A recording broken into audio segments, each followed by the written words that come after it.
We got our narcissistic mug right here. Get your very own Snorelord mug. We act like all the other YouTubers that I watch.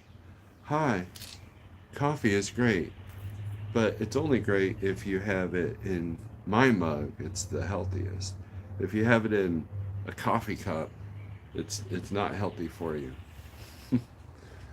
So good morning. I figured I haven't gone live on this channel. Like I guess I went live a couple of days ago or last week. I think it was last week, right? Good morning, Red Lady. I hope you're doing well. Um, I hope that the readjustment of your husband being home is going smoothly. So I had your cookie.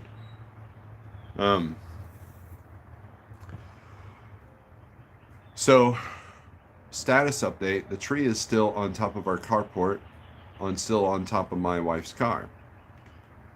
So the chainsaw I have is really it's itty bitty. It's like this small, right? It's a little electric chainsaw, and the tree's probably, well, it's two trees really. Like imagine a pair of Siamese twins, and the people, and the twins get older, and then one of them dies, but the other one's just kind of walking around with the dead twin on it. That's kind of what the trees were. It was like a pair of trees. One was dead, one wasn't. And out of all the trees in the yard that I expected to fall, it was not that one. But when it came up, you look at the roots, and the roots weren't widespread, right? They weren't very deep. And a lot of that was probably weakened because of the work that the city utilities did on all the pipes and everything. They removed one tree at one time. There's a city ordinance that if there's a dead tree within 6 feet of the curb, then the city will take it out, no charge.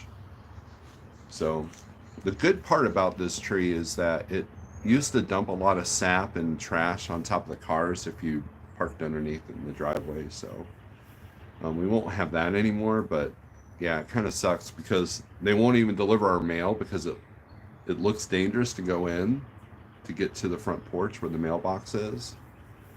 So I'm hoping the tree guys will be here today. It's been raining off and on. My grass is about 10 feet tall because the weekdays have been more difficult to mow the grass, and the weekends, like last night, it rained like crazy. I think it hailed last night a little bit. So the grass is extremely wet. But today I'm going to work on this back porch.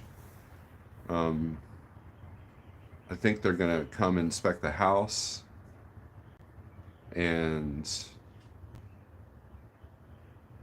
I want to get the house power washed and all that. So we got some stuff to deal with, right? And then I'm going to take my riding mower battery and get it replaced, and because when it comes time that the grass is dry enough for me to mow, that's the best way to do it. But yeah, the tree is still on top. It's like nothing's changed. And I thought about taking my little chainsaw and creating a path, as long as it won't put more tension wrongly, like that would cause the carport to collapse the rest of the way, because I think the car might be salvageable if it doesn't collapse 100%. And so the main two pillars that did not collapse, they're flexing. They're like doing this.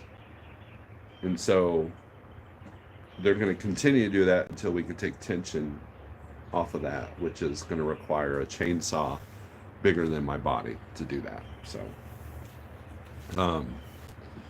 that's kind of where we're at. So I'm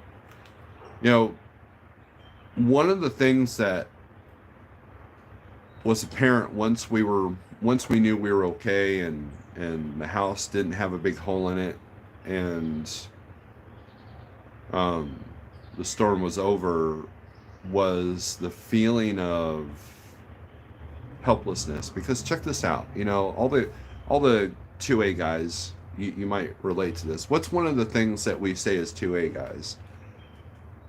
You can't rely on 911 to save you.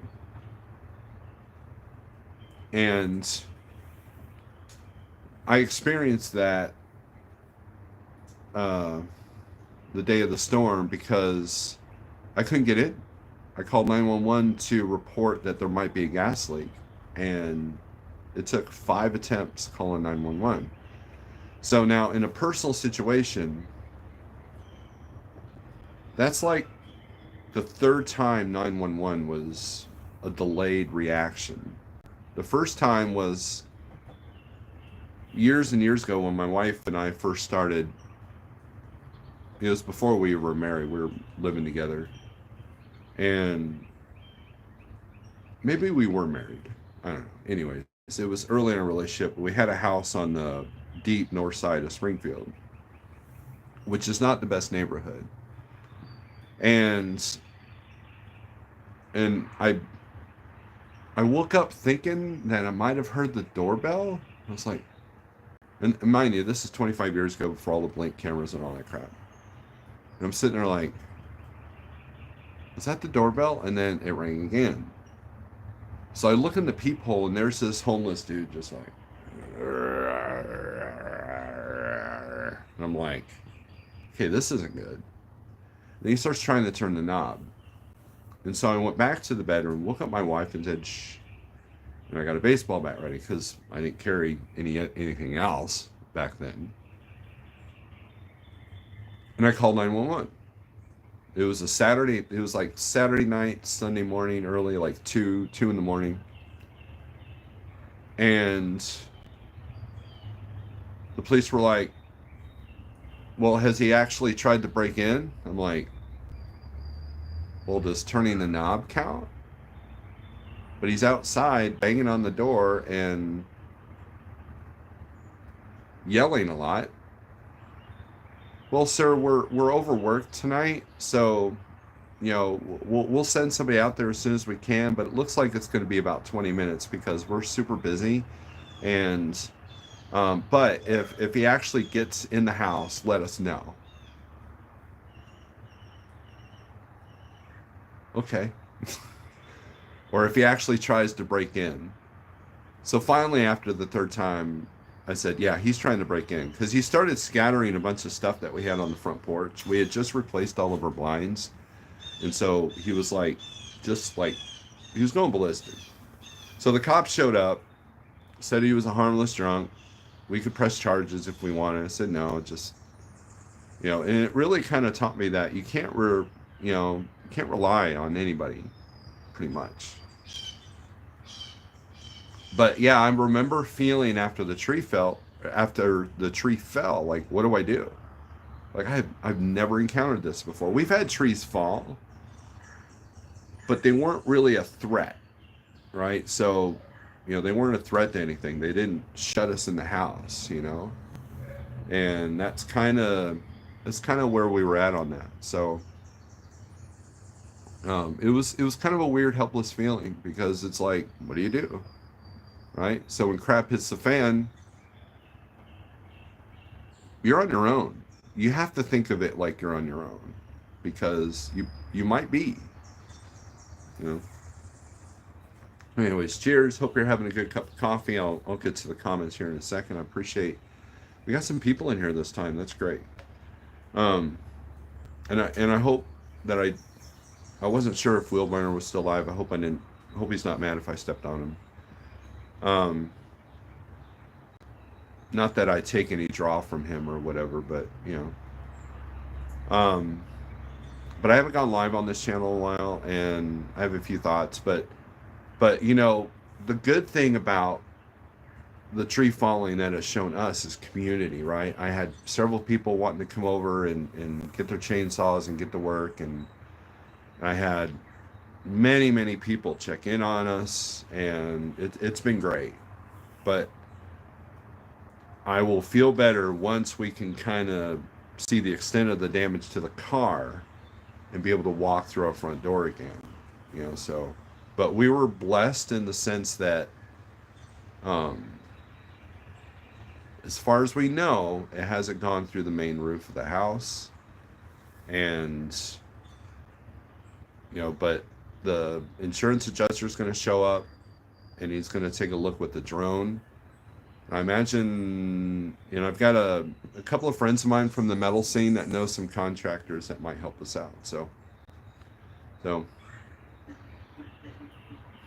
but anyways, let's get to the comments here. I'll be looking down, reading my comments because it's kind of a pain in the butt to do it on the tubes there. Oh, Bill Burner's still alive, so there's that. There's me.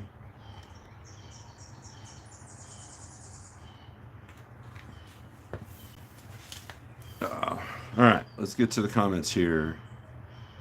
Red Lady, good morning. Desiree Pam, good morning. Sterling, good morning from bed. Good. I should have drove past your house and helped you.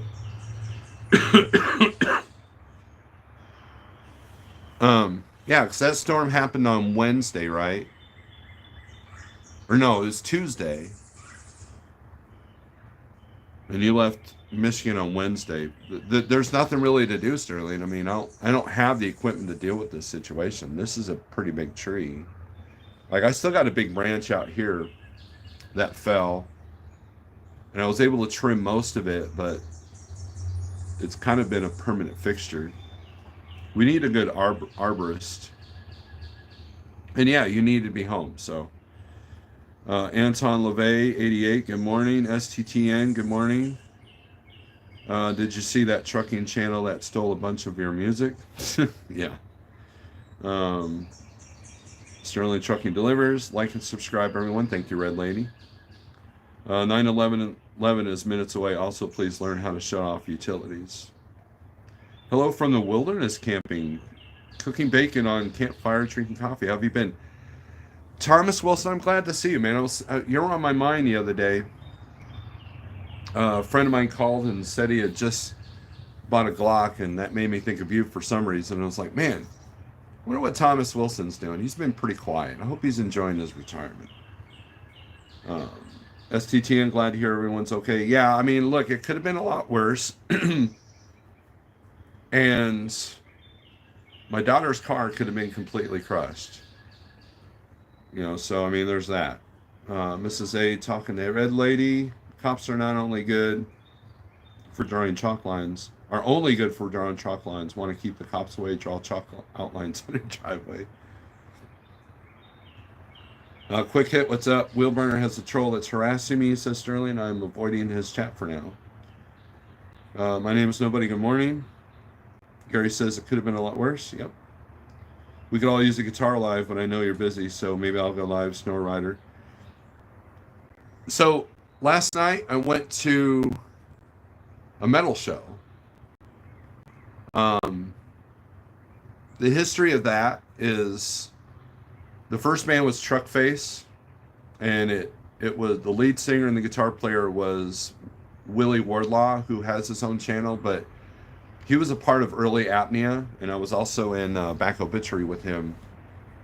And then he was part of the project that we had started after Apnea ended. And so I went and saw his band, and then another ex-bandmate who's a drummer, his death metal band was playing Decrepit Entity. They were second, and then Agents of Chaos were third.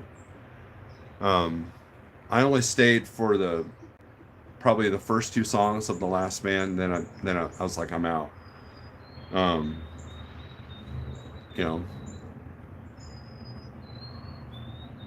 probably should keep the thoughts about the third band to myself, but it was good seeing old friends, catching up, and it kind of gave me a little bit of the itch to play out again, but at the same time, the music that I want to play is, I don't know. And so I've been practicing along with some backing tracks that I found on YouTube. I've been trying to get my theory back in my head, scale shapes and notes and keys. And that pedal that Sterling so generously donated has been coming in real handy with some of the worship music I've been doing. Um, but the other day I grabbed my C sharp guitar, and it was so nice playing death metal. It felt good. It felt like a warm cup of coffee, like a warm friend, you know. And so the urge to play metal is there. So yeah, maybe a live feeds in the future, but it just depends on what's going on tonight. So T680 makes a good RV. Does it? Leaving in 2 weeks for Texas to eat at the Big Tex in Amarillo, then to New Mexico and Arizona, coming back around Christmas. Thomas Wilson, when you go to New Mexico, if you're going down 40, you gotta stop at Russell's Truck Stop. It has a car and toy museum in there. It's literally the first exit when you cross into New Mexico from Texas, I think. Yeah, I'll have to look up the mile marker. I'll send it to you. But look up Russell's Travel Center. That is an awesome place. Every time I go down I-40, I always stop there. Um, it's got some Corvettes in there. I know you like the Corvettes. So, how's my hand? Fully recovered? Yeah. Let's see. Uh, without changing the. Yeah. I mean, that scar's there. The reminder of how idiotic I am is there. And you know what's funny is I haven't picked up that knife since. So, um, but Sterling, I have a 43-foot dry mobile Sweets fifth wheel I pull. Check this out, sir, Thomas. Our next door neighbor is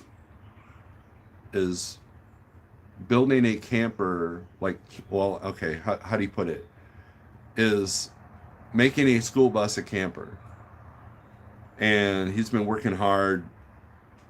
You know, if you guys look at the pictures and the video on the YouTube and the pictures on Facebook, you'll see the school bus, right? He gutted the school bus, he's refinishing it, and we were telling our insurance agent about that. They said don't do that because insuring it is next to impossible, because it's still quote unquote a commercial vehicle, but yet it's a living space, and a lot of insurance adjusters won't insure that. So Russell's is a TA now, but the car museum is still there. Okay, Pam, thank you. Which exit is that? Do you remember, Pam?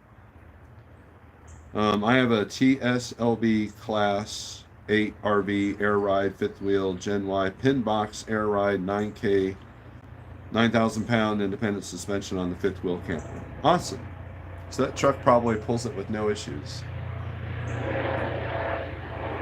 And you could probably delete that truck maybe legally if it's not considered a commercial vehicle anymore. Is that possible? Is that legal? I don't know. That helicopter is low.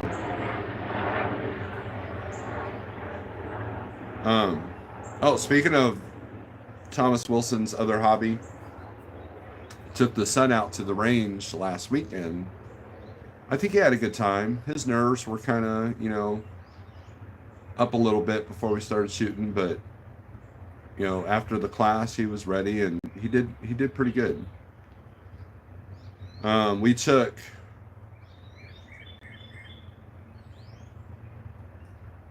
took 3 firearms. One was a 22 compact. One was my everyday carry, my Canic, and then the other one was a Taurus G3C. Man, I'm still on the fence on that gun. He did not like the Taurus at all, and the Taurus is finicky about ammo, so I might be trading that one in. And then the 22 he liked, and then my 9 he liked. But my Canic performed flawlessly. So I did not bring the Viking gun because I wanted to make sure that my EDC was good to go. I probably need to clean it soon. So my insurance is 2,700 a year, full coverage on T680, and my RV tag is 500. The truck is listed as private. Good deal. There you go. Thomas Wilson, screenshot that or write that exit number down. They got like a whole Corvette section that I know you dig. And then they also got toys in there, right? Toy museum. So you keep your 500 mag in the truck at all times. Well, good deal. Good deal. Um, and then I think we're gonna change the wife's firearm to something different. So, oh, she got hers. Well, she's getting ready to get her CCW. She took her class, and I think we're going in for the actual permit next week, sometime after work. So that's exciting. But yeah, I figured we'd do a morning chat. You know, dispatch has been kind of crazy, and I'm back to feast or famine on the dispatch. So, but 3 of the top 5 trucks at Like Trucking were dispatched partially, if not all the way, by me. So that makes me feel warm and fuzzy. My wife has a Glock 43 single stack in person. Yeah, I have a friend on this chat that has a Glock 43 X, I think. I wouldn't mind having a Glock, but I can't justify the cost right now because, oh, after my son's vehicle and then who knows, insurance should cover this tree business, but you never know. And then if we have to buy another car, that's going to drain our resources. Because I don't think insurance is just going to write a check for the car and say sucks to be you, and then I got to go shopping for crappy cars again. And yeah, that's a PTSD moment for me. So, but I wouldn't mind having I don't know, 43X I think is kind of small. Maybe a 19, I don't know. My camper is 27K fully loaded. I'm getting 9 miles per gallon. I'm having it deleted, so it should go up at least another 1.5. Good deal, man. Good deal. There I am squinting on the camera. What an idiot. I'm squinting. And it's chilly this morning, so there's that. I'm actually in a hoodie. So, Chief Freight Hauler, good morning.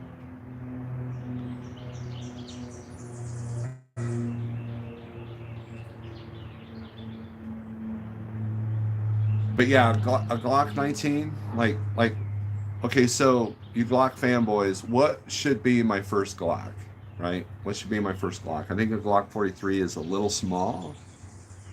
I want something with a little bit more capacity, maybe. I don't know. But it doesn't really matter because I can't afford one right now, anyways. So I do know they're the easiest to find accessories for: holsters, magazines, mag holders, and all that stuff. I was talking to a friend yesterday, and I was recommending on-point holsters to him.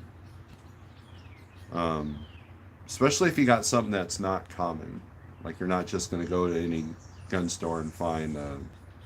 You can probably go to any gun store and find a decent holster for a Glock 19 or something like that. But I liked my SIG until you said it's what Mrs. Snorelord had. Now I feel different. Chief Freight, that's the one we're probably going to change. That's probably the one we're probably going to change. Because, yeah.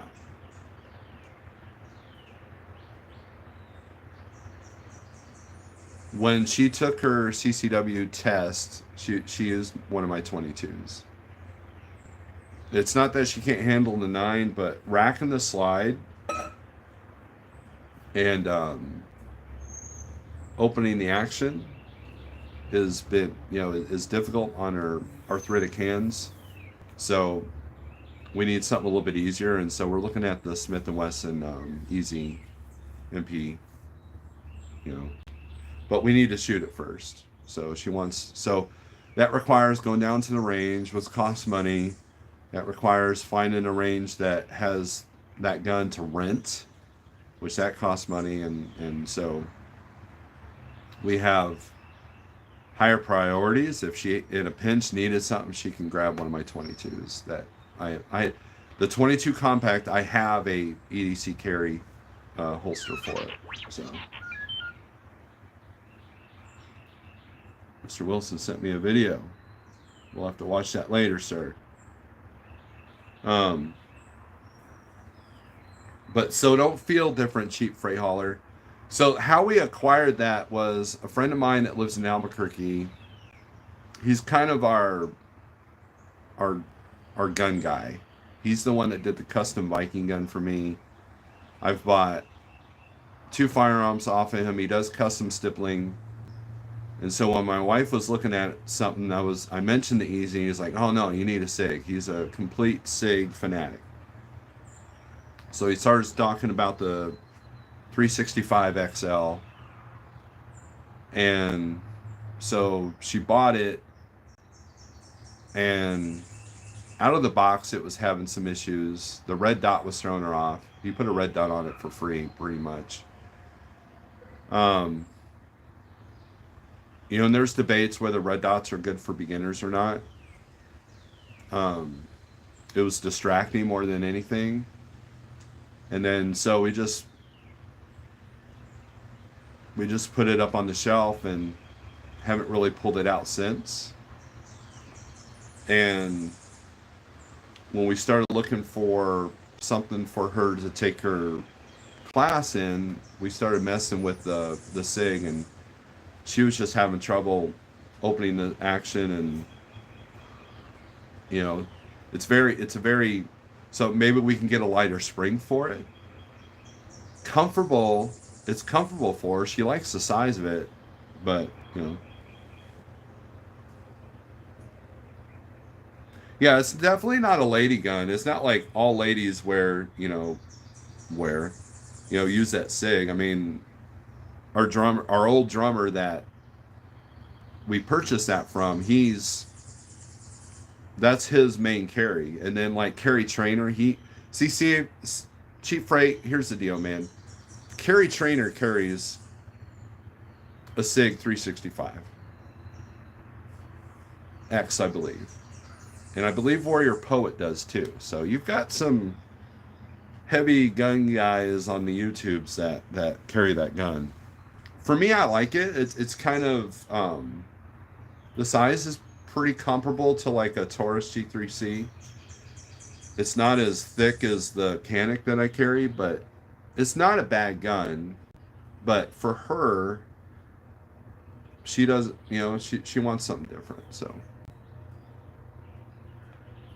LCP 380, she loves it. The problem with 380, Thomas, is that ammo's expensive and it's harder to find.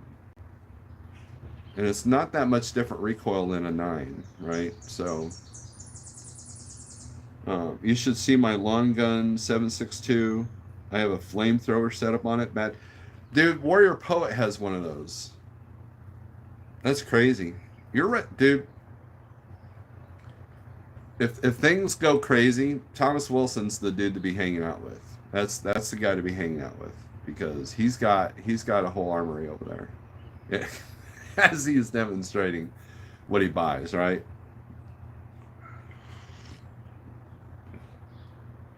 So, but I've heard a lot of good reviews on the Smith and Wesson Shield Easy 9. So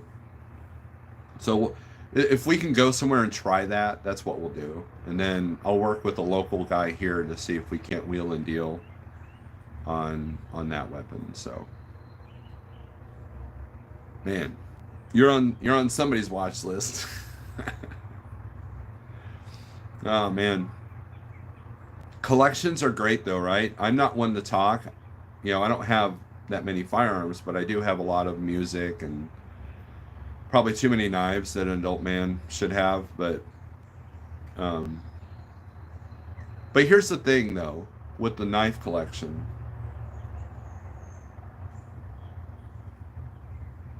there's only one or two that I've spent over $100 on, right? And it's funny. There's a local store called Springfield EDC, and they got the Microtechs and the Benchmades and the, you know, and dude, some of these knives go for like five, six, $800 for a pocket knife, and I'm like, man, that is insane. I have a cold steel that can probably help machete that tree outside. Um, that I paid $30 for. I mean, come on now. Um,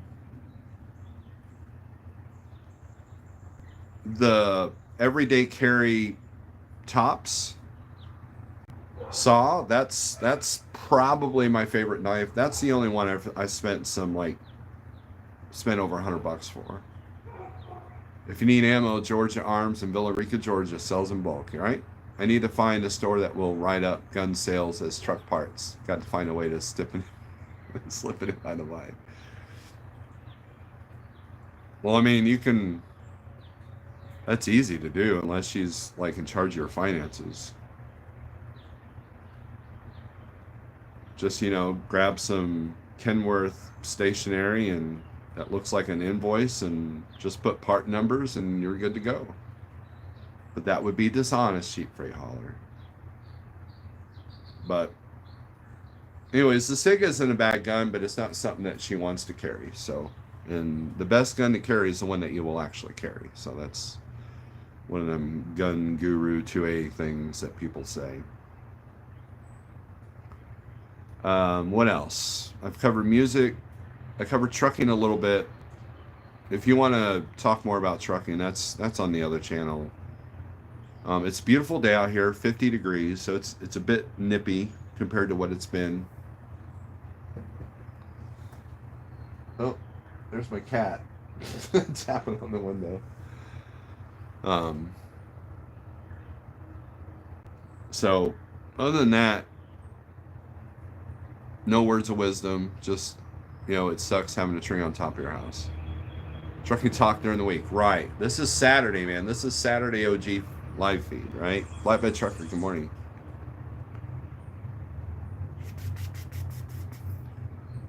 Some of mine are collector weapons, like my Henry 4570 with brass inlet for stamping. I have modified one Garand with 30 round clip from bottom. Not Sterling. Thomas Wilson. I took Sterling to this. So Bass Pro here in Springfield has a gun museum. Sterling said it was about $5 to $6 million worth of guns. All these collector items, guns starting from the 1500s all the way up to modern day. It's a museum. It's a firearm museum that's on the upper level of the Bass Pro in Springfield. You need to come through Springfield so we can hang out, have a good meal. You can meet the wife.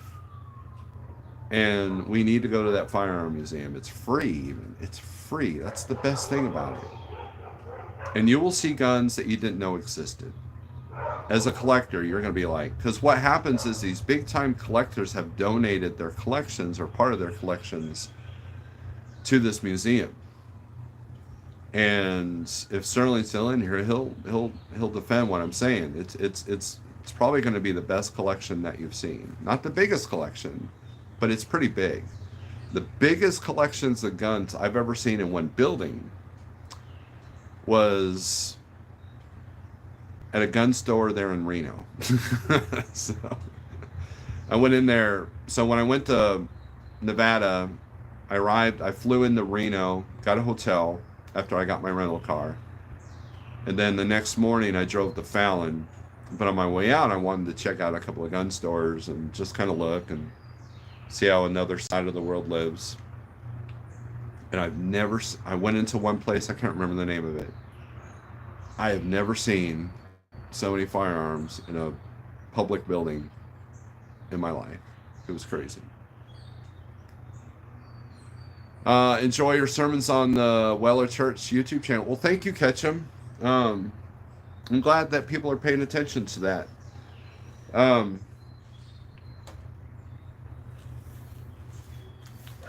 don't like calling them sermons because I'm not a pastor. I'm not a preacher.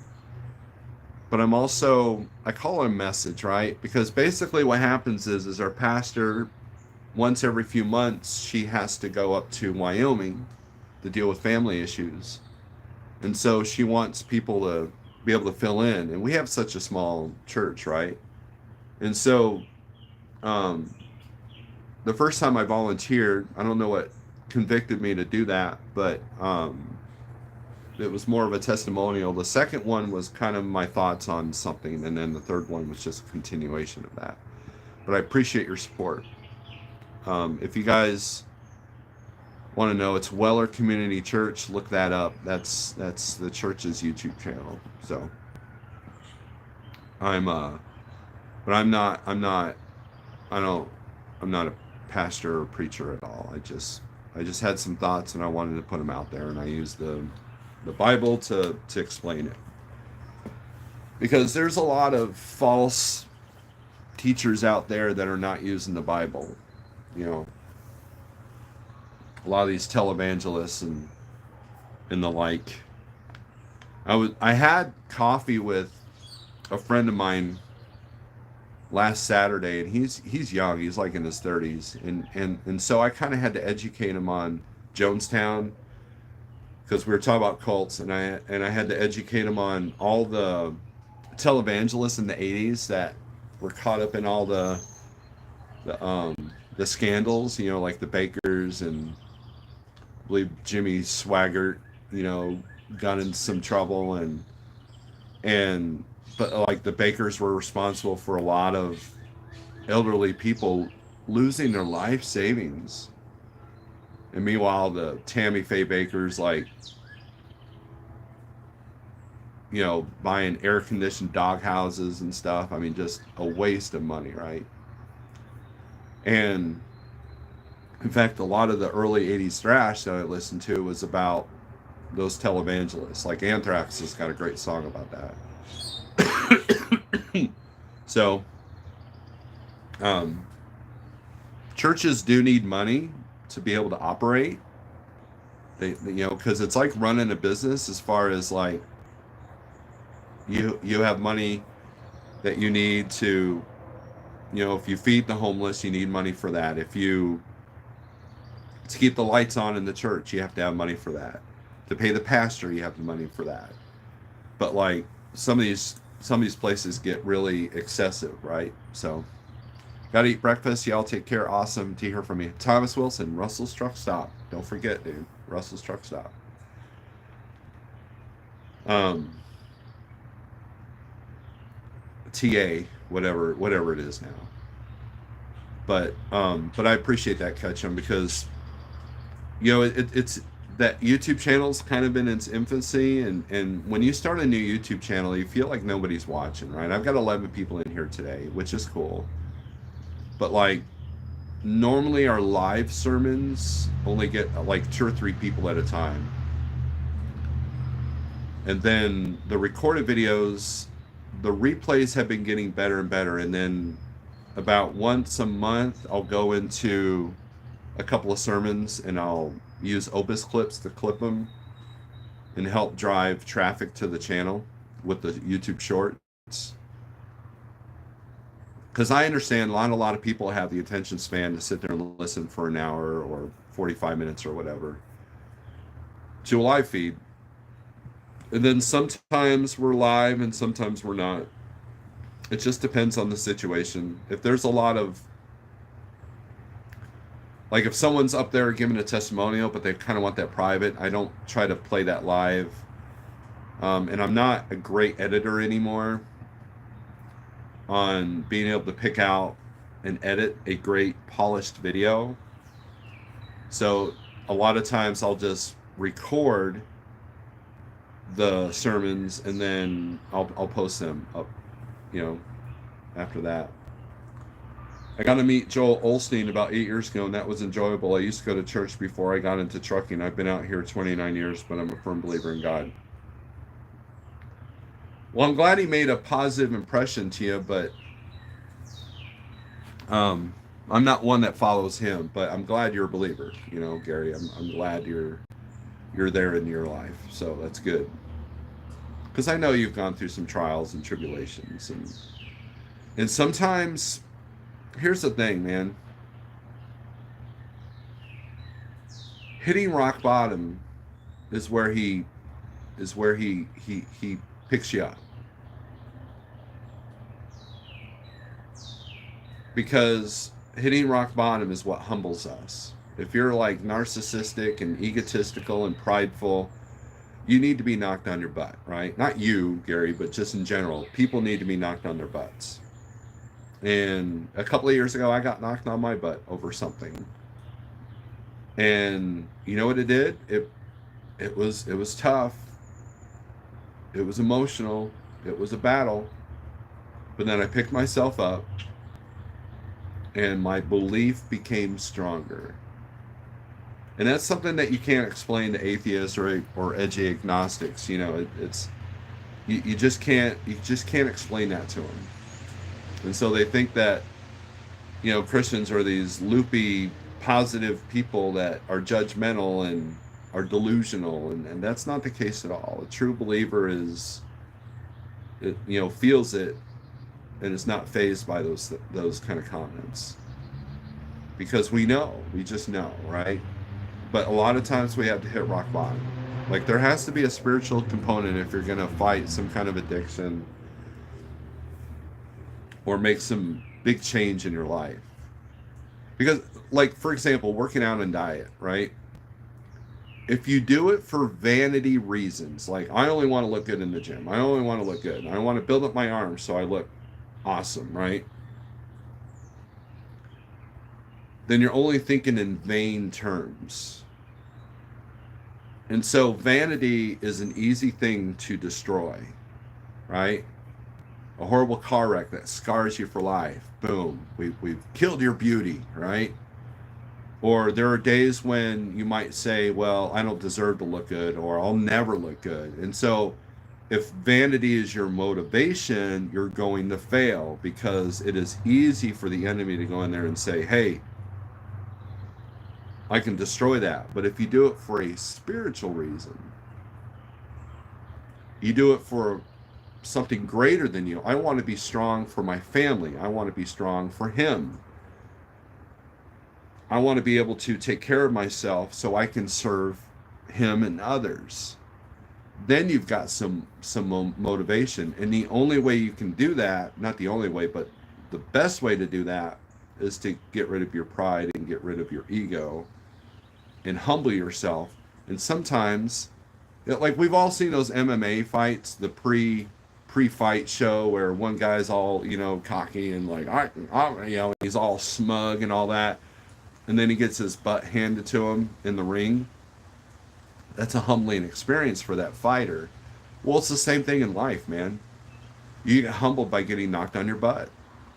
You know, I mean, and that happens in all kinds of things. Like, for example, that movie Crossroads with Ralph Macchio, and he goes in that guitar duel with Steve Vai. And Steve Vai deserves an Emmy for pretending to lose a guitar battle to Ralph Macchio, but that's a different story. But he was humbled because Ralph Macchio wins, but he was humbled because it went beyond his abilities, and so he hit rock bottom, and he lost the fight. So I mean, that's kind of where we're at. I had to lose a fight. I had to lose a battle. I had to be knocked on my butt, and that's where I found God. So, Jehovah Witnesses hit me up yesterday in my semi getting my hazmat fingerprints. That was a first for me. Wow. Didn't know they were still at it. Haven't seen them in the house in years. They've been to our house like 2 or 3 times in the last month.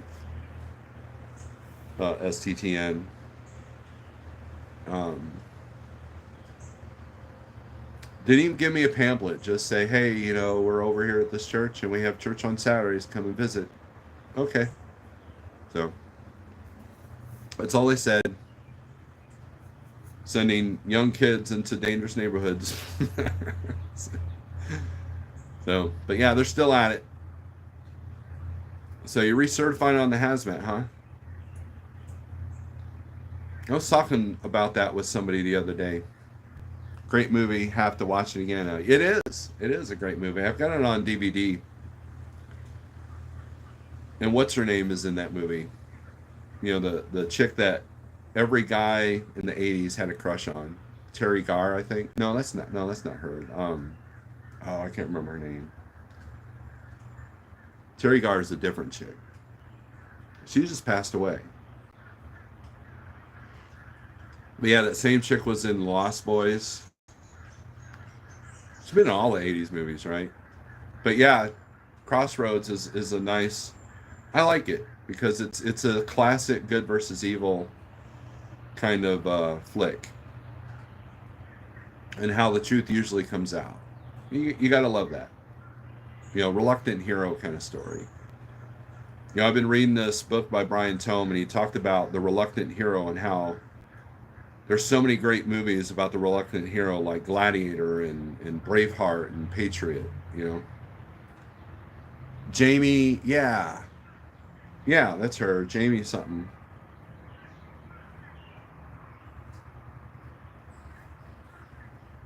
Is it Jamie Gurr? No, that's not right. Jamie. Let's see, cast of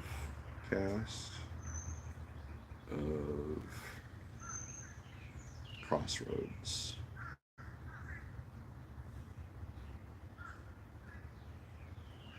Really? She's not in the first three? Come on. Jamie Gertz. Jamie Gertz. Yeah. Yeah, that chick right there.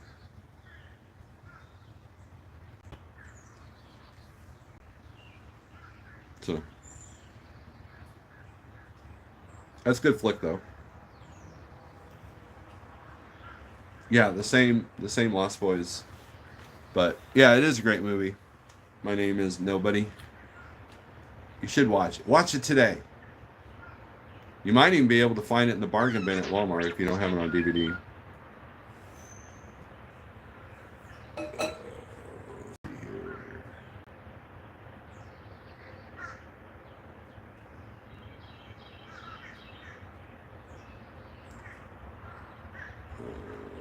If you're watching, I'll text you here in a little bit. So, but I think I've ran out of things to say. I could sit here and do some fear mongering about the tariffs and empty shelves. The empty shelf narrative has already started. There's already news articles what to prepare for when you see empty shelves. So keep that in mind. If there's something that you think you're going to be out of, just buy two of everything. Buy in bulk like Thomas Wilson. And that's it. Don't let the fear mongers get to you. And what else? I think that's it. There's a lot of fear and anger and misery that's going to be spread. So just be aware of that. But everyone, thanks for watching. Thanks for the likes. Thanks for the thumbs up. Thanks for the comments. Thanks for the support. And I'll keep everybody posted about the tree. But I got to get out of here. I got to make a phone call real quick. And then also, I got to head to run a couple errands before something closes. So, with that being said, peace. Oh, wait. What happened?